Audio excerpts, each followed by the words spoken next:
आहे आमच्या ओबीसी मंत्रालयाच्या माध्यमातून चालणाऱ्या योजना यांना शिष्यवृत्ती असेल किंवा इतर योजना असतील त्या सर्व त्याला कुठल्याही निधीमुळे त्या योजना बंद पडू नये। जवळपास शिष्यवृत्तीच्या सुद्धा मोठी थकबाकी या ठिकाणी आहे ती पूर्ण करावी अशी या ठिकाणी चर्चा झाली आहे। ओबीसी वसतिगृह जे आहेत हॉस्टेल्स आहेत ते प्रत्येक जिल्ह्यामध्ये असले पाहिजे। त्याच्या शासकीय जागा या 16 ठिकाणी अजूनही जिल्ह्यात शासकीय हॉस्टेलकरता जागा मिळाल्या नाही त्याची चर्चा झाली। ओबीसीचे त्या ठिकाणी विभागीय कार्यालय त्या ठिकाणी झाले पाहिजे याची चर्चा झाली। जवळपास 18-19 मुद्द्यावर आजच्या बैठकीत चर्चा झाली आहे।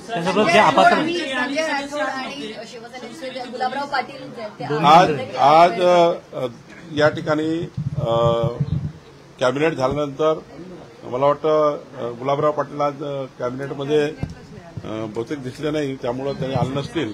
लागू करावं अशी सुद्धा मागणी केली जाते। एसटी प्रवर्गामध्ये ते येतात हैदराबाद गॅजेटनुसार असं सुद्धा म्हटलं जाते त्यावर चर्चा झाली नाही।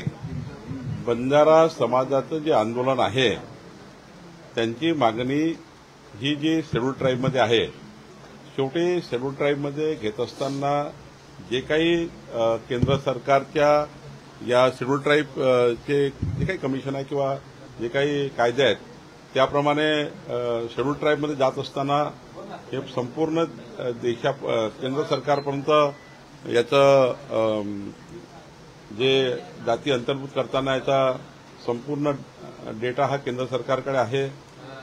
राज्यांनी त्या ठिकाणी तशी काही शिफारस केली तरच त्या ठिकाणी केंद्र घेऊ शकतं। पण जे काही बंजारा समाजाचं आंदोलन आहे त्या आंदोलनकर्त्याही चर्चा मात्र आम्ही करू आणि त्या ठिकाणी त्यांची मागणी ऐकू। त्याचबरोबर सुप्रीम कोर्टानं आता ज्या स्थानिक स्वराज्य संस्थांच्या निवडणुका आहेत त्या घेण्यासाठी 31 जानेवारी 2026 पर्यंतची मुदतवाढ दिलेली आहे।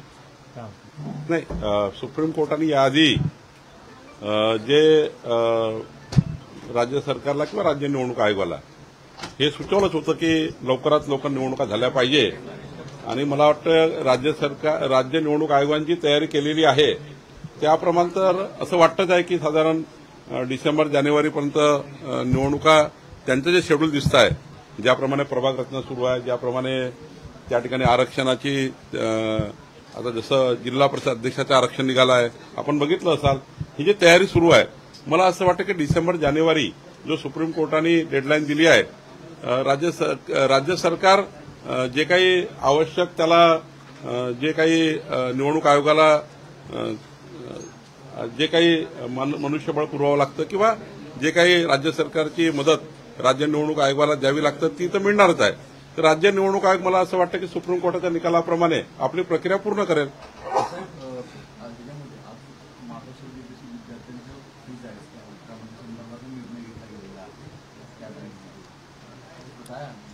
कुठल्याबद्दल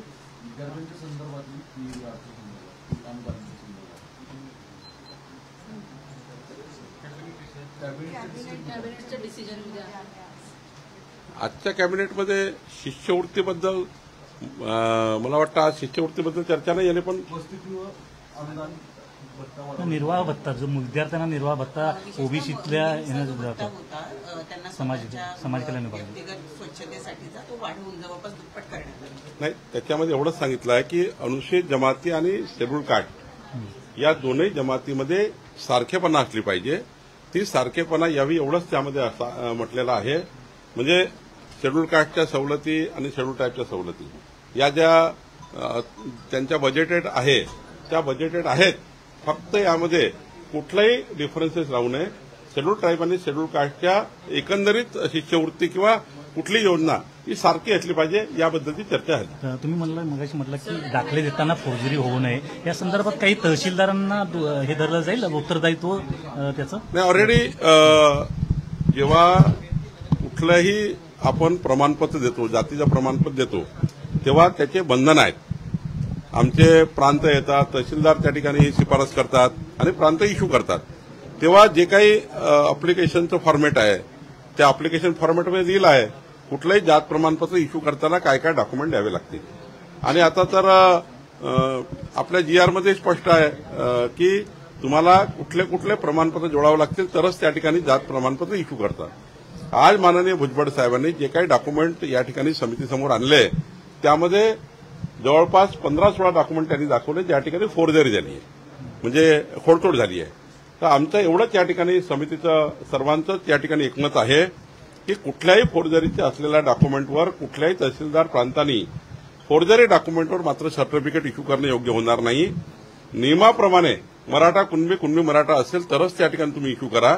जे काही आपल्या राज्य मागास आयोगाने मराठा कुणबी आणि कुणबी मराठा समाजाला ओबीसीमध्ये घेतला आहे, तर त्या तेव्हाची जी कार्यपद्धती त्या ठिकाणी इश्यू केली होती किंवा जे काही मार्गदर्शक तत्व राज्य मागास आयोगाने दिले होते त्या मार्गदर्शक तत्वाप्रमाणे तुम्ही त्या ठिकाणी त्याच्या विरुद्ध जाऊ शकत नाही. पूर्ण डॉक्युमेंट शोधून मगच त्या ठिकाणी आपल्याला कुणाचे प्रमाणपत्र इश्यू करता येतं जातीचं. ही सर्वांकरताची कार्यपद्धती आहे. शेड्यूल कास्ट असेल, शेड्यूल ट्राईब असेल, ओबीसी असेल, कोणी असेल, याची कार्यपद्धती ठरली आहे, प्रांताची कार्यपद्धती ठरली आहे.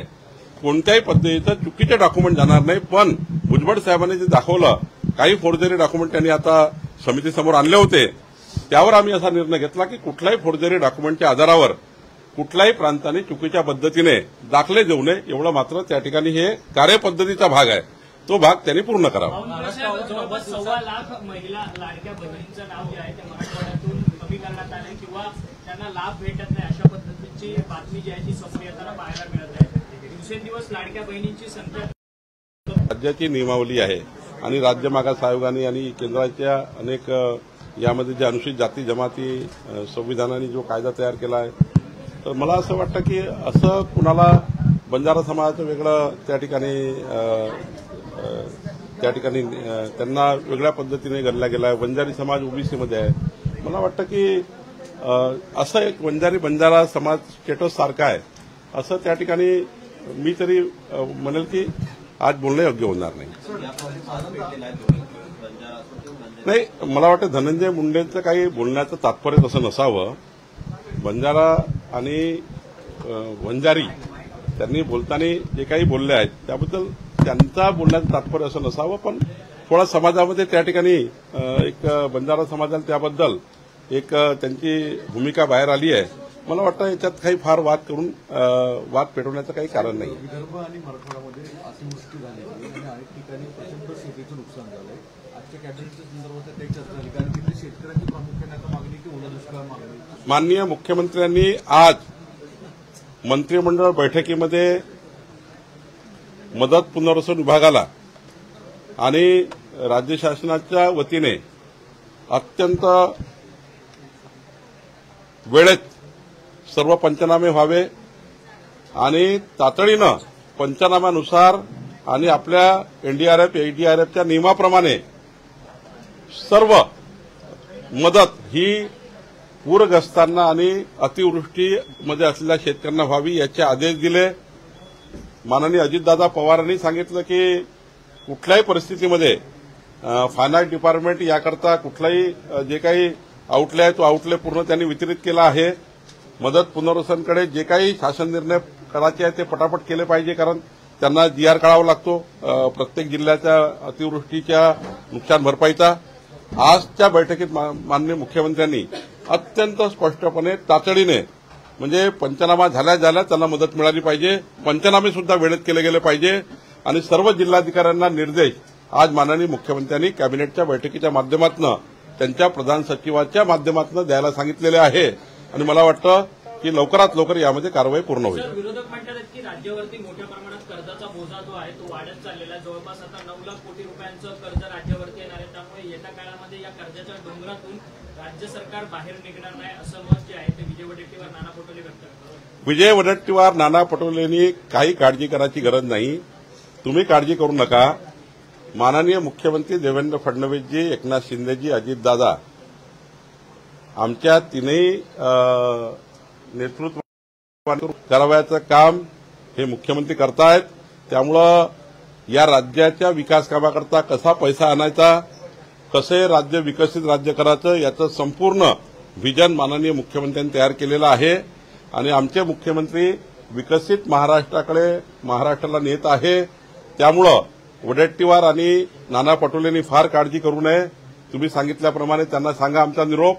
आणि हे राज्य जरी आज आम्ही कुठल्या योजनामुळे या ठिकाणी काही स्कीम कमी जास्त झाल्या असतील, पण राज्याची आर्थिक घडी मात्र या ठिकाणी व्यवस्थितच राहील एवढं आपल्याला मी सांगू शकतो. सर, हिंदी में जानना चाहते हैं सर, उप समिति की बैठक में क्या निर्णय लिया गया ये शॉर्ट में?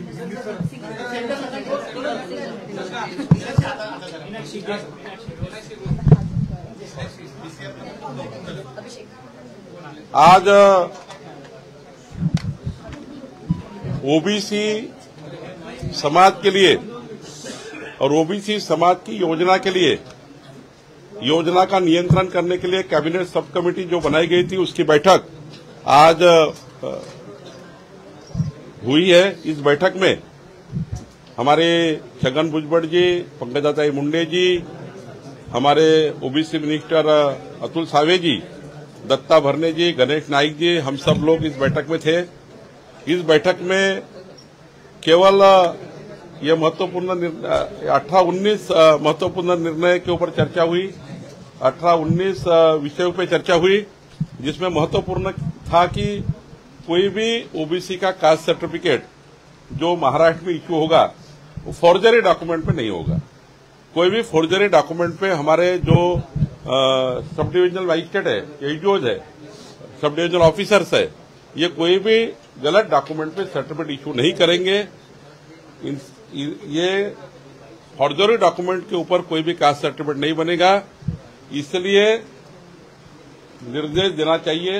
ये सारे हमारे मिनिस्टर ने कहा और ये बात सही है कि कोई भी फॉर्जरी डॉक्यूमेंट इश्यू करना ये गलत होगा. इसलिए आज हमने निर्णय किया है कि हमारे ऑफिसर इस तरफ नहीं जाए, कोई भी फॉर्जरी डॉक्यूमेंट पे कास्ट सर्टिफिकेट इश्यू ना करे. और दूसरा, जो ओबीसी के लिए जो योजना के लिए हमें जो हमारा बजटेड अमाउंट्स है, बजटेड जो पैसा है, वो तुरंत ओबीसी मिनिस्टर के जो अंडर में जो मंत्रालय है उनके अंडर में जो स्कीम चलती है उसके लिए बजटेड अमाउंट तुरंत मिलना चाहिए. ये भी निर्णय हुआ. यानी इसकी सिफारिश हम फाइनेंस डिपार्टमेंट और माननीय मुख्यमंत्री से करेंगे. आगे चलकर ओबीसी के हॉस्टल्स है, ओबीसी की एडमिनिस्ट्रेटिव बिल्डिंग्स है, ओबीसी के लिए जो शिष्यवृत्ति योजनाएं हैं, ये सारी योजनाएं सुचारू रूप से चले, इसके लिए भी चर्चा हुई. और खासकर जो ओबीसी के लिए जो आगे चलने वाली 20 महामंडल है ओबीसी के, उस महामंडल के लिए भी अनुदान मिलना चाहिए. उस महामंडल का गठन जो सरकार ने किया है, ओबीसी के सब महामंडल बनाए गए अनेक समाजों के लिए, उनको भी निधि मिलना चाहिए. ये भी चर्चा हुई. 18-19 विषयों पे चर्चा हुई और इसमें इस चर्चा के माध्यम से जो हमने आज निर्णय लिए वो हम जो डिपार्टमेंट इसमें इन्वॉल्व है उसको हम ये भेजेंगे. शिवसेना के मंत्री सक्रिय नहीं थे इस मीटिंग में? नहीं, आज